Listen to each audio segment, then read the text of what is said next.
जी बेटा, अस्सलाम वालेकुम। क्या हाल चाल है आपके? नहीं बेटे, हम बायोलॉजिकल मेथड में पढ़ रहे थे। मलेरिया एक बीमारी थी,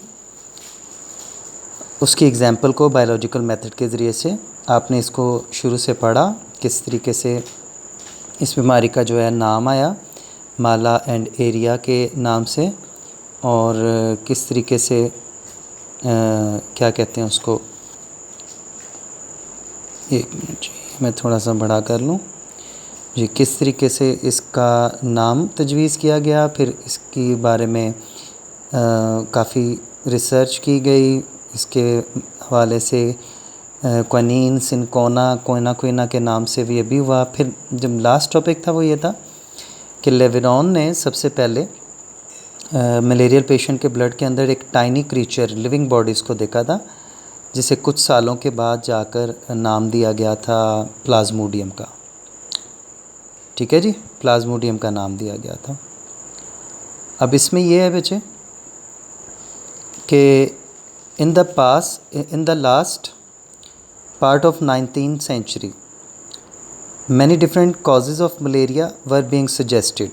मलेरिया के बहुत सारी वजूहात बताई गई। By the time there were 4 major observation about malaria, लेकिन उसमें से सिर्फ 4 ऐसी हैं जिनको मेजर कहा जाता है, और वो 4 मेजर ऑब्जर्वेशंस मलेरिया की रखी गई। वो क्या थी कि malaria and marshy areas have some relation, कि मलेरिया का और पानी वाले जो दलदली इलाके होते हैं, जैसे जोहड़ वगैरह होते हैं, तालाब होते हैं, उनका कोई आपस में रिश्ता है। और आज आप जानते हो कि मच्छर पैदा ही वहाँ पे ज़्यादा होता है। Quinine is an effective drug for treating malaria, बिल्कुल हम आज भी उसे इस्तेमाल करते हैं। Drinking the water of marches does not cause malaria, गंदा पानी पीने से मलेरिया नहीं होता, बिल्कुल। इसके बारे में भी कई तजर्बात किए गए उस वक़्त। Plasmodium is seen in the blood of malarial patient.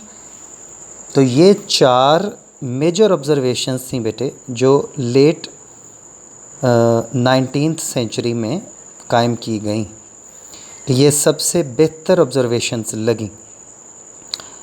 We know that the scientist uses whatever information and observation he has and makes one or more hypothesis. The hypothesis made in this case was, अब ये देखिए, ये 4 observations की मदद से एक hypothesis बनाया गया, और वो ये था कि Plasmodium is the cause of malaria. तो ये बड़ा ज़बरदस्त हाइपोथेसिस है जो बिल्कुल सही साबित होगा, और आज भी ये साबित होता है कि प्लाज्मोडियम ही मलेरिया की वजह बनता है। ये एक छोटा सा बैक्टीरिया होता है जो मच्छर के साथ इंसानी जिस्म में दाखिल होता है।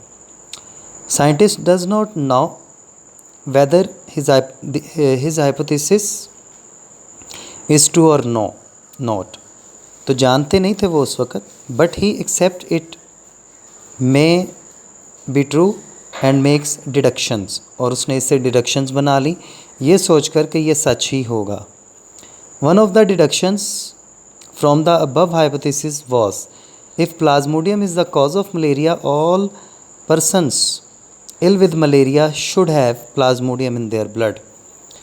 तो ये डिडक्शन कायम की गई कि अगर प्लाज्मोडियम ही मलेरिया की वजह है तो फिर तमाम मलेरियल पेशेंट्स के अंदर प्लाज्मोडियम लाजमी होना चाहिए। The next step was test the deduction through experiments. अगला मरहला था कि ये जो डिडक्शन बनाई गई है इसे एक्सपेरिमेंट में से गुजारा जाए। तो फिर क्या किया गया कि blood of 100 malarial patients was examined under microscope for the purpose of having control group. The blood of 100 healthy person was also examined under microscope.